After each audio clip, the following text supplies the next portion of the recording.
নিজস্ব ফেসবুক পেজে সংবাদ বিজ্ঞপ্তি প্রকাশ করেছে বাংলাদেশ সেনাবাহিনী।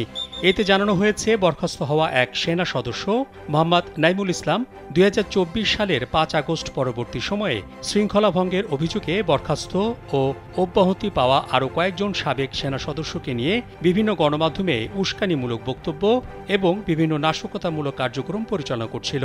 এরই ধারাবাহিকতায় ১৮ মে ঢাকা সেনানিবাসের প্রবেশ পথে বিক্ষোভ সমাবেশের নামে সে বড় ধরনের নাশকতা সৃষ্টির পরিকল্পনা করছিল বলে বিজ্ঞপ্তিতে জানানো হয়। এছাড়া বিভিন্ন সোশ্যাল মিডিয়ায় বিভিন্ন উস্কানিমূলক প্রচারণা চালাচ্ছিল। এ ধরনের শৃঙ্খলা বহির্ভূত কর্মকাণ্ড থেকে নিবৃত্ত করার জন্য সেনাবাহিনীর একটি প্রতিনিধি দল ১৭ মে দুপুরে খিলক্ষেত বটতলা বাজার এলাকায় তার সঙ্গে যোগাযোগের চেষ্টা করলে বরখাস্ত নাইমুল তার কিছু সহযোগী সহ একজন সেনা সদস্যের উপর দেশীয় অস্ত্র দ্বারা অতর্কিতে হামলা চালায়। ওয়ালটন আবারও মিলিয়নিয়ার অফারে ওয়ালটন ফ্রিজ কিনে আপনিও হয়ে যেতে পারেন মিলিয়নিয়ার। তাৎক্ষণিকভাবে নিকটস্থ সেনা ক্যাম্প থেকে একটি টহল দল ঘটনাস্থলে পৌঁছে নাইমুল ও তার দুই সহযোগীকে ধরে ফেলে।